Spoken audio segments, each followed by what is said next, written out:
is onside then. If I run it one more frame, what do you think? Still looks onside to me, and that ball looks like it's leaving it. One more frame, there's the one it stopped at, I'm sure.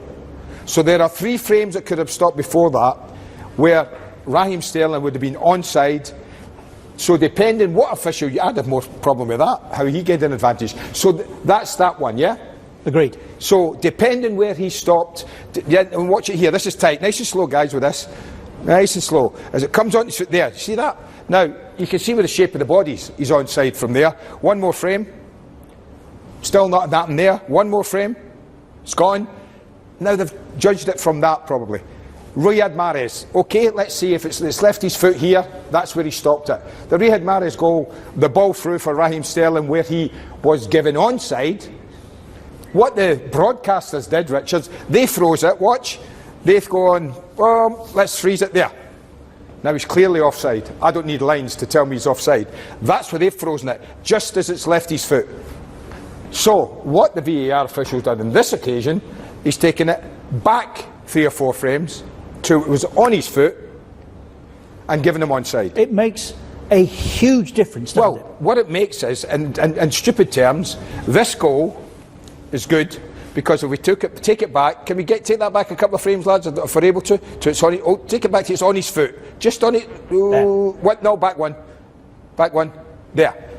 You can see there he's onside. But the first goal, if we stopped it there, he's onside. So what I'm saying to you is, tight decisions like this are governed by a guy in a studio, miles from everywhere, who's going to freeze it. I think it's 25 frames in a second, is it?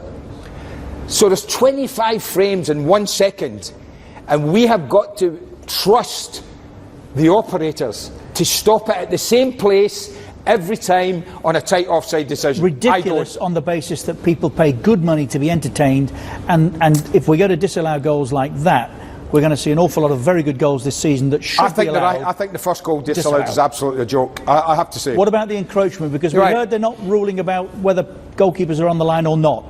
Well, there's a lot of debate here. Now, if it was just purely encroachment, as Sergio strikes it, okay. 1, 2, 3 West Ham players in the penalty area, 2 City players in the penalty area. I'm assuming because of what happens next.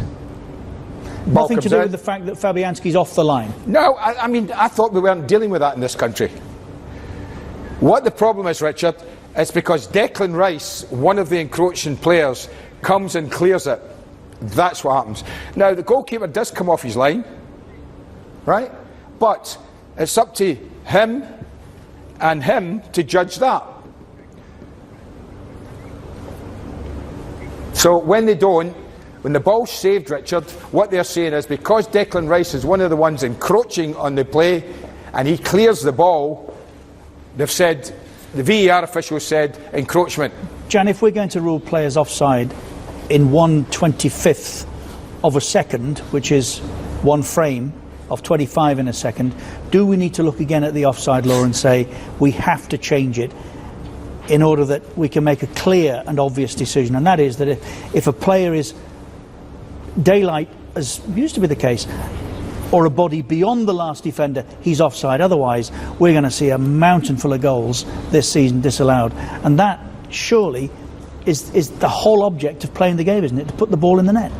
No, definitely. I think I wouldn't have disallowed the first goal of the. Yes, you would, because you want. No, because it was such a beautiful goal that it was a pity to see it disallowed. So I wouldn't have done it. Having said that, yes, I would change the rule because, in my opinion, it's not enough that just the shoulder is over. It's ridiculous. It becomes too difficult. See, for me, Andy, if they disallowed it on the basis that Jesus was clearly gaining an advantage, which is part of the law. You're preaching to the converted. Then I would say, yeah, fine, no problem at all. Yeah, I mean, if you look at this goal, what you're saying is that Gabriel Jesus, who is offside by some 2 metres, is ahead of the defenders. Yes. So once he's played in, he must then be active and onside. You can see the defenders step out to catch him offside. Yeah. Look there. The defenders have stepped out to catch him. and he's gained a huge advantage by saying. Now that would be more. I would argue more about that. I would say that's something fine. that should be changed. No problem. I think that should be changed, but that's not even in the discussion. It's not considered into play in that moment. No. It's the one it is, and honestly, I just think, Jean, when we're talking, when everyone's saying, "Oh, technology, it's brilliant," yes, it's brilliant, but it's given us 25 frames in 1 second, Richard. That when if you go back to Manchester City, let's say them, because they're here today, Manchester City went out the Champions League by that. If you'd have taken the picture back 4/25ths of a second on that night, Sergio Aguero would have been onside in the VAR office. He was offside. So you agree with me now then that you were arguing earlier you're happy for it on matters of fact, but a matter of fact, I've always argued, becomes a matter of an opinion in the blink of an eye. I'll tell you what I would agree with you with. I would like someone to come to me from the officials and say, our VAR operators, and how they can judge when the ball is on your foot and when the ball has left your foot. You can't see in the first one. No.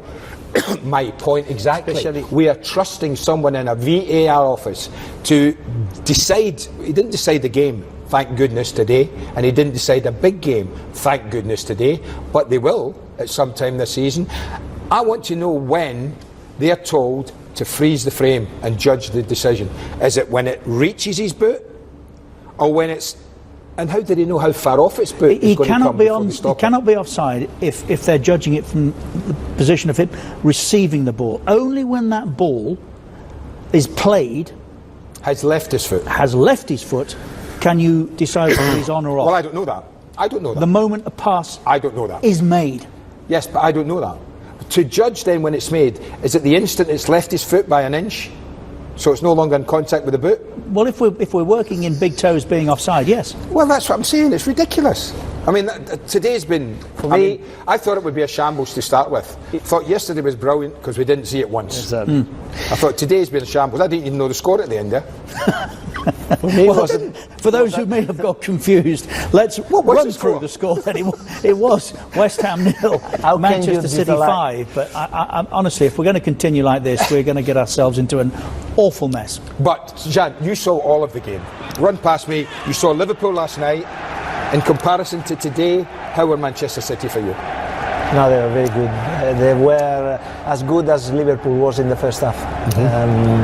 Very simple. I think Liverpool last night, after the first half, they took the foot from the pedal, and so they allowed Norwich to come back into the game. City today didn't do that. They started okay, not brilliant. Second half were unbelievable. Yeah. They used the space in a way that it was unbelievable. So they look like they're ready for it. They're ready for another bid at the title. City.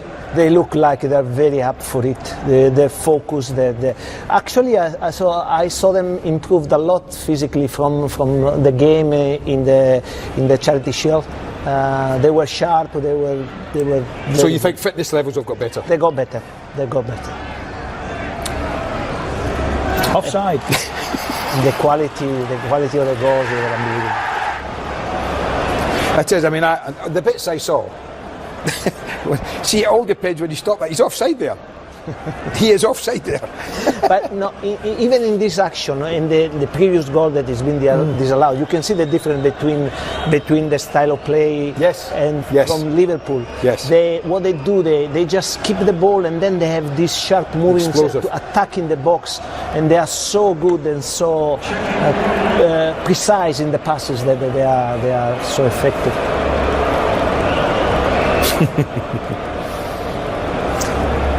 No question about the penalty. We didn't need to view that again. No. I was a little surprised Mike Dean took as long as he did. He did take a long time, Mike, didn't he? Yeah, you don't give Mahrez the ball there. Yeah. He wasn't going to, was he? No, he wasn't. He was heading the other direction. Yeah. I mean, it was a clear penalty. I don't think we need VAR to tell us that was a penalty. Yeah. Absolutely. Now, a pretty poor effort from Sergio first time. But because Declan Rice was the player who cleared it, the VAR very quickly went to the referee and said encroachment. Clear this for me, Andy, please. If instead of Rice would have been a City player to take the ball, would have been the goal disallowed? Yeah, if it had been Sterling or Mahrez that were encroaching, had scored, it would have been disallowed and retaken. Yes. Yes. So I don't think, listen, if they're going to do that, that's fine. There's one shot in there and we'll find it. And our match director slipped it in ahead of the penalty. You see Guardiola, Andy, wheel away in a discussion with the fourth official. And I'm sure he mouths, "You're kidding," which must have been his reaction to the disallowed first goal. Now, he's a great advocate of VAR. Is he? Well, he won't. I wonder if he still will be. Well, he will be, because his team have won 5-0, Richard, and if he's been a great advocate of it, he's not going to say anything about it right now. They suffered Champions League semi-final hugely because of it, and yet he still likes it.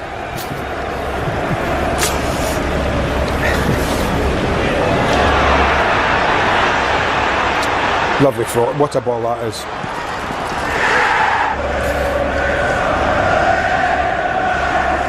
There you go, look where he stopped that, right on his foot. See, you see what I'm saying about the where you stop the footage is vital and close to. It's not there because he's well onside, but in the two decisions we saw, it's vital that we know where the VAR officials are stopping the action. It's vital in that tight decisions. Until we do, then we're going to have this debate. And if ever we were able to find that out, then they have to be consistent. Yes. Well, but they can be, Richard. I've talked about it. Listen, I know nothing about this sort of thing, but I know there are 25 frames in a second. So sorry, you know nothing about what? Well, you spent a lifetime, Andy. I am sure now we'll be criticised by some for being picky, but that's the whole point. I used to watch Andy on a Monday night from a distance, preparing his analysis, and I used to think to myself, what's he looking at? And I'd have a little competition to see if I could work out what it was. And over time, I was able to. But you'd tend to see something before anybody else, or you'd tend to see something that I and others hadn't. And that's still the case. You know plenty about this. And the point you make about which frame you stop the picture at is more than valid. That's good. And what these should do then, if they're going to say, right, what we want is, when you judge a tight decision, we want you to stop the frame one frame after the ball's left his foot, which they can do now. I know, like, the non-technical people might be thinking, how can you do that? It's ridiculous. But they can do it. Well, you can, because you can measure a racing We've just done it there very quickly. Across the line for pole. The boys have showed us behind there how we can do that. So you stop it one frame after it's left his foot, then we know then. One frame after it's left his foot, one frame after it's left his head, if it's a headed pass. You stop it there, and then you judge the offside. But still, when there are so tight areas like that, with many players, and some of the players that cover in also the line and everything, it will be still a margin of error anyway, because... Well, there is a margin of error. I didn't want to say that, because it sounds negative again. It's impossible to get it. There's a margin of error in calibration. It's not 100%, it's not foolproof, it's not 100% accurate. There's a margin of error, and I think when you're judging, they'll go, the two goals we've just seen today, for instance, then we're pushing boundaries here. We shouldn't be in the opening day of the season. Let's hear what Raheem Sterling made of it all today. He was right at the heart of it all. Busy day for you. Busy day for the video assistant as well. You were caught offside in a very close call. How does it feel as players with this new system? Yeah, it's once a goal goes in, you want the goal to stand, so it is a bit nerve-wracking for the next 10 to 15 seconds. But as long as the decisions are right and as long as they stay consistent over the season, that's the main thing. And today can't complain. He said my shoulder was offside, but we've got to let them make the decisions. Well played. Many congratulations. Thank you. Well, there we are, and look forward to more. It's given us something different to talk about. It has not yet proved to be the utopia that many were hoping it would be.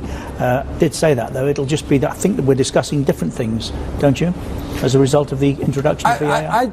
I've worried all along about VAR, I have. And I just don't want it to change our game past recognition of the game we've known and loved all our lives and will continue to. It's a special sport. It really is a special sport, Richard, and how it's viewed and how it's perceived and how it's watched and how it's played, or it has been, and how it's been officiated. I don't want it to turn into American football. I don't want it to turn into things like we've had today. Every goal that's scored, the punters are going, oh, wait a minute, we better not just celebrate yet because we don't know if it's going to be given offside or what. So the expectation is, oh, okay. And you heard it today. The Man City fans didn't know whether to celebrate the goals or whether they had to wait and see it. I'm all for progression. I'm all for improving if it makes the game better. Right now, in my opinion, it's not making the game better. Just look at